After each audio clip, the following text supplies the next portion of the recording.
नमस्कार दोस्तों। तो भगवत गीता के पहले अध्याय में आज हम आगे बढ़ेंगे। पिछले वीडियो में हमने देखा था, जो पहला श्लोक है उसका विश्लेषण देखा था और हमने ये समझने का प्रयास किया था कि धर्म क्षेत्र कुरुक्षेत्र क्यों कहा गया और कुरुक्षेत्र धर्म क्षेत्र क्यों है। अब इसके आगे बढ़ने के लिए हमें ये याद रखना चाहिए कि पहले श्लोक में धृतराष्ट्र संजय से पूछ रहे हैं कि युद्ध क्षेत्र में क्या हो रहा है या पांडव और कौरव क्या कर रहे हैं। तो जो युद्ध क्षेत्र की सेटिंग है उसमें एक तरफ पांडव हैं, 5 भाई, और पांडवों में जो मुख्य धनुर्धर हैं, जो एक तरह से सपोर्ट सिस्टम या मेरुदंड हैं पूरी पांडव सेना की, वो अर्जुन है, क्योंकि वो सर्वश्रेष्ठ धनुर्धर कहे जाते हैं उस समय के। उनसे अच्छा आर्चरी या तीर चलाना कोई नहीं जानता, ऐसा उस समय कहा जाता था।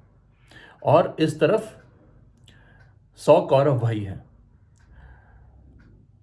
और जितने भी संबंधी हैं, क्योंकि पांडव और कौरव आपस में चचेरे भाई हैं, तो उनके जो संबंधी हैं वो एक हैं, वो कॉमन हैं। उनके गुरु एक हैं, उनके जो दादा हैं या पितामह हैं वो भी एक हैं, उनके कुल गुरु एक हैं।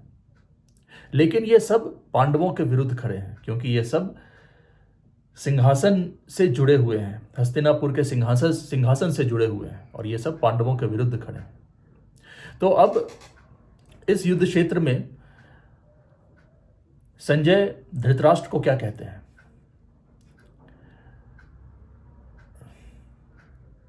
तो संजय कहते हैं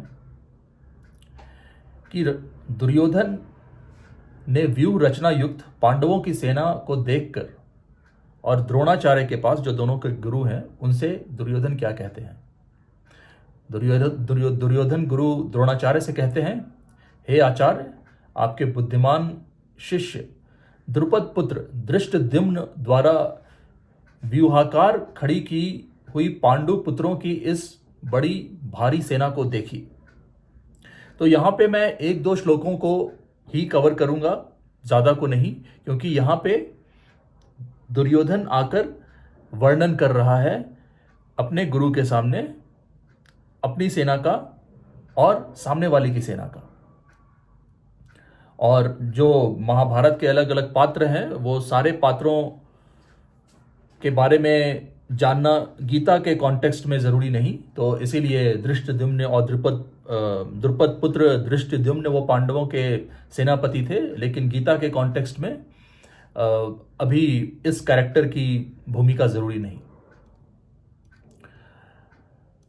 फिर अर्जुन कहते हैं, माफ़ कीजिएगा, दुर्योधन कहता है, इस सेना में बड़े बड़े धनुषों वाले तथा युद्ध में भीम और अर्जुन के समान शूरवीर सात्यकी और विराट तथा महारथी राजा द्रुपद, धृष्टकेतु और चेकितान तथा बलवान काशीराज पुरुजित, कुंती भोज और मनुष्यों में श्रेष्ठ शैव्य पराक्रमी युधामन्यु तथा बलवान उत्तमौजा सुभद्रा पुत्र अभिमन्यु एवं द्रौपदी के 5 पुत्र, ये सभी महारथी हैं। तो इस तरह से दुर्योधन गुरु द्रोणाचार्य के सामने युद्ध क्षेत्र का वर्णन कर रहा है, ऐसा संजय धृतराष्ट्र को बता रहे हैं। और इसी अध्याय में जब हम आगे बढ़ते जाएं, तो यही जो दुर्योधन के वचन हैं, वही दुर्योधन के वचन इस जो वो आचार्य द्रोणाचार्य से कह रहा है, वो पहले अध्याय में आते हैं।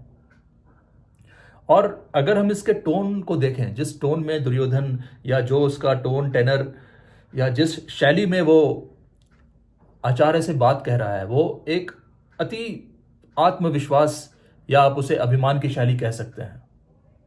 जैसे कि दुर्योधन कहता है, भीष्म पितामह द्वारा रक्षित हमारी वह सेना सब प्रकार से अजय है और भीम द्वारा रक्षित इन लोगों की यह सेना जीतने में सुगम है। जो भीम द्वारा रक्षित पांडवों की सेना है वो जीतने में सुगम है। इसलिए सब मोर्चों पर अपनी अपनी जगह स्थित रहे हुए आप लोग सभी निसंदेह भीष्म पितामह की ही सब ओर से रक्षा करें। अपने आचार्य और सेना को दुर्योधन कह रहा है। और इसी अध्याय में इस वर्णन के बाद फिर पितामह भीष्म शंख बजाते हैं और उसी शंखनाद के बाद अर्जुन भी शंख बजाते हैं। तो एक तरह से युद्ध घोष का शंख है वो। अर्जुन कृष्ण को कहते हैं कि मैं दोनों सेनाओं को देखना चाहता हूं, तो मेरा जो रथ है वो बीच में ले चले, दोनों सेनाओं की बीच में ले चले, ऐसा अर्जुन कृष्ण को कहते हैं।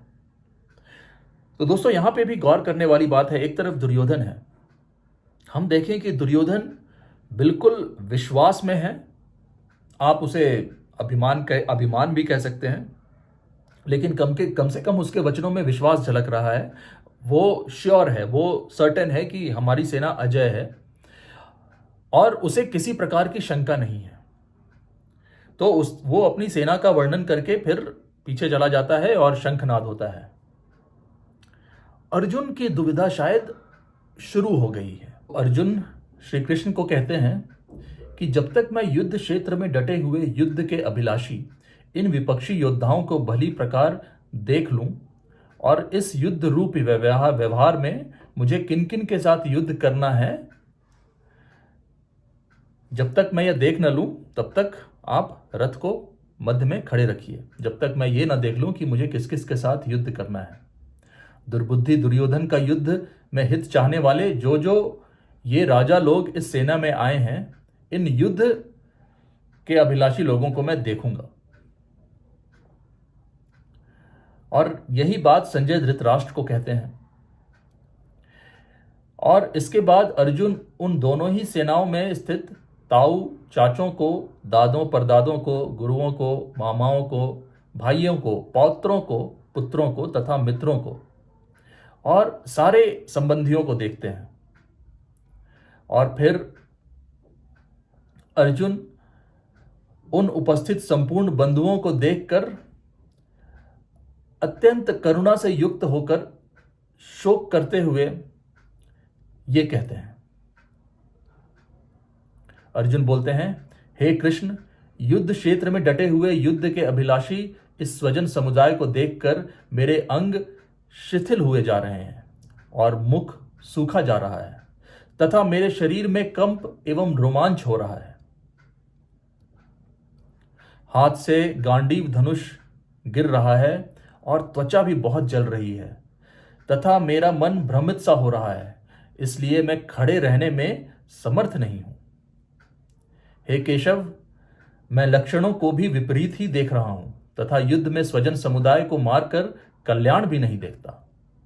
हे कृष्ण, मैं न तो विजय चाहता हूं और न राज्य तथा सुखों को ही। हे गोविंद, हमें ऐसे राज्य से क्या प्रयोजन है अथवा ऐसे भोगों से और जीवन से भी क्या लाभ है। हम जिनके लिए राज्य, भोग और सुख आदि अभिष्ट हैं, वे ये सब धन और जीवन की आशा को त्याग कर युद्ध में खड़े हैं। गुरुजन, ताऊ, चाचे, लड़के और उसी प्रकार दादे, मामे, ससुर, पौत्र, साले तथा और भी संबंधी लोग हैं। हे मधुसूदन, मुझे मारने पर भी अथवा तीनों लोकों के राज्य के लिए भी इन सब को मारना नहीं चाहता, फिर पृथ्वी के लिए तो कहना ही क्या है। हे जनार्दन, धृतराष्ट्र के पुत्रों को मारकर हमें क्या प्रसन्नता होगी, इन आतताइयों को मारकर तो हमें पाप ही लगेगा। अतएव हे माधव, अपने ही बांधव धृतराष्ट्र के पुत्रों को मारने के लिए हम योग्य नहीं हैं, क्योंकि अपने ही कुटुंब को मारकर हम कैसे सुखी होंगे। तो दोस्तों, ये सारे वचन अर्जुन की पीड़ा को झलका रहे हैं। और दूसरी तरफ हम देखते हैं कि दुर्योधन किसी पीड़ा में नहीं है, वो युद्ध के उन्माद में है। पितामह भीष्म भी पीड़ा में हैं, लेकिन वो विवश हैं। वो इस पीड़ा में हैं कि उन्हें दुर्योधन के तरफ से युद्ध करना पड़ रहा है। तो हम देखें तो कौरव सेना की तरफ से भले ही वजह जो भी हो, लेकिन लोग श्योर हैं कि मुझे करना क्या है। दुर्योधन को पता है उसे युद्ध करना है। भीष्म को पता है कि भले ही जो वो कर रहे हैं वो उचित हो या अनुचित हो, लेकिन उन्हें करना वही है। दुविधा में कौन है? दुविधा में सिर्फ अर्जुन है। तो यहां पे एक बड़ी ही रोचक बात निकल के सामने आती है कि जीवन में श्योर होना, जीवन में कोई दुविधा ना होना, संदेह ना होना, ये ज्यादातर, जबकि अगर मैं कहूं तो लगभग हमेशा ही, अगर कोई भी जीवन में बिल्कुल दुविधा में नहीं है, 100% श्योर है हर चीज में, तो उसे गीता की क्या आवश्यकता है? उसे किसी भी चीज की क्या आवश्यकता है? उसे तो पता ही है उसे क्या करना है। तो भले ही वो दुर्योधन जैसा अभिमानी हो या भीष्म और द्रोणाचार्य जैसा महात्मा हो, अगर उसे अपने विकल्पों में कोई दुविधा नहीं, अगर उसने जो विकल्प चुन लिए, भले ही उसके विकल्प अच्छे हों या बुरे हों, लेकिन अगर उसने विकल्प चुन लिए और उसके हिसाब से वो विकल्प ही एक रास्ता है, वो उसका विकल्प ही सही है, जैसे द्रोणाचार्य और भीष्म के लिए दुर्योधन की तरफ से युद्ध करना ही सही विकल्प है। उनके लिए दुर्योधन के लिए युद्ध करना ही सही विकल्प है। दोनों की जो पर्सनैलिटीज हैं बिल्कुल अलग हैं। एक पापी है, दुष्ट है, दूसरे धर्मात्मा है, लेकिन दोनों एक तरफ खड़े हैं। तो ये बड़ी ही रोचक स्थिति है जो हमें ये बताती है कि आप कैसा सोचते हैं, आप खुद को या समाज आपको कैसा देखता है। हो सकता है समाज मुझे बहुत बड़ा धर्मात्मा समझता हो या समाज मुझे पापी समझता हो, लेकिन सामाजिक दृष्टिकोण चाहे जो भी हो, जो मेरे विकल्पों का चयन है, अगर वो मेरे हिसाब से उचित है और मुझे उसमें कोई डाउट नहीं, तो गीता का प्रसाद मुझे नहीं मिलेगा। भले ही मैं कितना ही बड़ा धर्मात्मा हूं, भले ही मैं कितना बड़ा पुजारी हूं, अगर मुझे लेश मात्र भी दुविधा नहीं और मैं अपना अपना काम किए जा रहा हूं, अगर मैं बड़ा ही पूजा पाठ वाला व्यक्ति हूं, मैं पूजा पाठ किए जा रहा हूं बिना कुछ सोचे, बिना कुछ समझे या सोच समझकर, चाहे जैसा भी, जिस भी माध्यम से या जिस भी सोच से ग्रस्त होकर मैं पूजा पाठ किए जा रहा हूं, तो यह समझ लेना कि क्योंकि मैं नियमबद्ध पूजा पाठ कर रहा हूं, इसलिए मेरे साथ अच्छा होगा, क्योंकि मैं अच्छा हूं। मेरे साथ अच्छा होगा क्योंकि मैं अच्छा हूं। मैं तो नित्य पूजा पाठ करता हूं, मैंने तो भगवान को इतने प्रसाद चढ़ाए हैं, इतनी अर्चनाएं की हैं, इतना उपवास रखा है, तो मेरे साथ अच्छा ही होगा। ऐसा कोई नियम नहीं है। ये गीता का ये प्रसंग हमें बहुत साफ साफ बताता है। भीष्म कितने बड़े धर्मात्मा थे। शायद व्यक्तिगत रूप से उन्होंने कभी कुछ खुद के लिए नहीं किया, हमेशा दूसरों के लिए ही किया। सोचिए, जिसके हाथ में सिंहासन थी, उसने अपने पिता की डिजायर को, अपने पिता की कामना को संतुष्ट करने के लिए अपने सारे अधिकारों का त्याग कर दिया और सिंहासन का गुलाम बन के रहा। वो बहुत बलशाली थे, चाहते तो सारे हस्तिनापुर राज्य को अकेले ही जीत सकते थे जब धृतराष्ट्र गलत कर रहे थे। तो न उनके सामर्थ्य में कमी थी, न उनके बल में कमी थी, न उनके सोच विचार ही अनैतिक थे। हर तरह से जैसा एक मर्यादाओं में बंधा पुरुष एक अच्छा पुरुष होता है, एक अच्छा क्षत्रिय उस समय के हिसाब से होता है, वैसे वो थे। लेकिन क्या उनको वो मिला जो वो चाहते थे? अगर हम इसके आगे भी जाएं, हम अवतारों के जीवन को देखें, कृष्ण की आप जीवन को देखें, श्री राम के जीवन को देखें, क्या हम में से ऐसा कोई है जो वैसा जीवन जीना चाहेगा?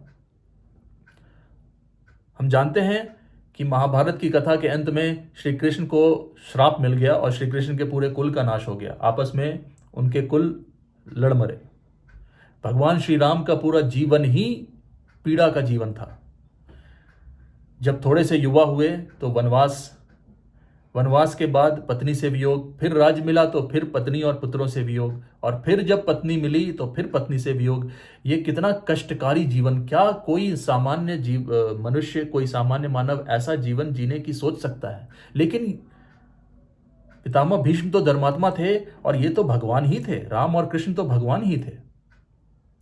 तो चाहे आप भगवान ही हो तो भी आपके साथ अच्छा होगा ऐसा कोई नियम नहीं। और अगर आप अपने काम में श्योर हैं, आप अपने विकल्पों के चयन में श्योर हैं कि मैं बिल्कुल ही जो कर रहा हूं सही है और इसमें मुझे कोई दुविधा नहीं, तो गीता आपके लिए नहीं है। गीता उसके लिए है जो दुविधाग्रस्त है। अगर मैं नियमित रूप से गीता पाठ कर रहा हूं, रोज सुबह मैं गीता पढ़ रहा हूं और मुझे कोई संशय नहीं, मुझे पता है कि मुझे यही करना है, भले उसके श्लोक मुझे समझ में आए ना आए, मैं कर रहा हूं, तो मैं कहूंगा उसके लिए भी गीता नहीं है। गीता अर्जुन के लिए है, उन अर्जुनों के लिए है जो इस जीवन रूपी इस कुरुक्षेत्र में दुविधाग्रस्त हैं। उन्हें नहीं पता क्या करना है, उनका मुंह सूखा जा रहा है, अर्जुन का गांडीव जैसे गिरा जा रहा है वैसे एक आम मनुष्य का बदन शिथिल हुआ जा रहा है। वो बड़ी ही पीड़ा में, उसे समझ नहीं आ रहा उसे क्या करना है। गीता उसके लिए है, गीता दैनिक पाठ के लिए नहीं है। तो दोस्तों, ये बातें शायद सुनने में अच्छी ना भी लगे, लेकिन जैसा कि मैंने कि वीडियो की शुरुआत में ही कहा था, ये कोई मैं अपने विचार या किसी और के विचार नहीं कह रहा। मैं तो सिर्फ यथावत जो गीता मुझे बता रही है मैं वही प्रकट कर रहा हूं। क्यों नहीं पितामह भीष्म को कृष्ण ने गीता का उपदेश दिया? क्यों नहीं कर्ण को? क्यों नहीं कृपाचार्य को? क्यों नहीं द्रोणाचार्य को? क्यों अर्जुन को? क्योंकि अगर हम सामान्य जीवन में देखें तो हम तो यही कहते हैं कि भाई जो बिल्कुल आत्मविश्वास में है, जो श्योर है उसे क्या करना है, वो बड़ा तेज है, वो बड़ा सफल है, और जो बेचारा दुविधाग्रस्त है, जिसको पता ही नहीं उसे क्या करना है, उसका कुछ नहीं होगा। हम तो यही कहते हैं। लेकिन यहां पे तो गीता का प्रसाद उसे मिल रहा है जो दुविधा में है, जो एक तरह से अपने कर्म से पीछे हट रहा है, उनको नहीं जिनको पता है उन्हें क्या करना है। ये गीता मुझे कह रही है और इसीलिए मैं ये कह रहा हूं, ये मेरे विचार नहीं है। तो दोस्तों, ये पूरा प्रसंग हमें यही बताता है कि जब जीवन रूपी इस कुरुक्षेत्र में हम दुविधा में पड़ जाएं, हमारे सामने कोई मार्ग ना हो, तभी गीता का प्रवेश हमारे जीवन में संभव है। इसे हम रूटीन नहीं बना सकते, इसे हम दैनिक पूजा पाठ, मैं ये नहीं कह सकता कि नहीं बना सकते, सबकी अपनी इच्छा है, लेकिन गीता का महत्व इसे दैनिक रूटीन बना लेने में, इसे दैनिक जीवन में सुबह हाथ जोड़कर सामने बैठकर बस सुन लेने में नहीं है। गीता का महत्व उसे कुरुक्षेत्र में उतारने में है, क्योंकि गीता युद्ध क्षेत्र कुरुक्षेत्र में कही गई है। युद्ध क्षेत्र कुरुक्षेत्र जहां दुविधा है, जहां विकल्पों में चयन करना है और कठिन से कठिन विकल्प चुनना है, यहां अर्जुन के सामने बड़ा ही कठिन विकल्प है। उसे जिससे बहुत लगाव है, जिन लोगों से जिनकी गोदी में वो खेला है, उनका वध करना है, उनको मारना है। जब विकल्प इतने कठिन हो जाएं, तब गीता का प्रवेश संभव है। अगर हम इसे नियम बना लें, डिसिप्लिन बना लें, प्रैक्टिस बना लें, तो वो हमारी इंडिपेंडेंट चॉइस हो सकती है, हमारा अपना विचार हो सकता है। लेकिन गीता का महत्व हमारे प्रैक्टिसेस, हमारे डिसिप्लिन में नहीं है। गीता का महत्व हमारे जीवन में है। गीता का महत्व उन चयनों में है जो हम करते हैं, उन विकल्पों में जो है जो हम लेते हैं। अगर हमारे विकल्प गीता ज्ञान से प्रेरित नहीं है, अगर जो हम विकल्प सुनते हैं वो ज्ञान के प्रकाश से नहीं उत्पन्न हो रहे, तो वो अज्ञान है, तो वो अधर्म है। भले ही मैं दिन में 5 घंटे गीता का पाठ कर रहा हूं, लेकिन जब मैं अपने जीवन के विकल्प चुन रहा हूं और वो जब गीता ज्ञान के प्रकाश से आलोकित नहीं है, तो गीता मेरे लिए नहीं है, भले ही मैंने गीता पाठ कितना ही कर रखा हो। तो दोस्तों, गीता के पहले अध्याय या दूसरे अध्याय शायद हमें यही बता रहे हैं कि गीता का प्रवेश हमारे जीवन में कब हो सकता है। शायद गीता का प्रवेश तभी होगा जब हम ऐसी दुविधा का शिकार होंगे और हमें समझ नहीं आए कि कौन सा विकल्प चुनना है। अगर मुझे पता है यही विकल्प सही है, यही चुनना है, तो गीता का प्रवेश शायद संभव नहीं, फिर शायद सिर्फ वो मेरे लिए एक कहानी या लिटरेचर है। तो दोस्तों, जब मैं इस दुविधा का शिकार हो गया, 5000 पहले अर्जुन था, आज मैं हूं, आज आप हैं। हमें रोजमर्रा के जीवन में कई बार कठिन निर्णय लेने होते हैं, लेकिन वो निर्णय उचित तभी होगा जब वो ज्ञान के आलोक में लिया गया हो, मेरे सोच विचार के आलोक में नहीं। और अगले वीडियो में हम जो भगवान कृष्ण अर्जुन को कहते हैं वहां से शुरू करेंगे। धन्यवाद दोस्तों।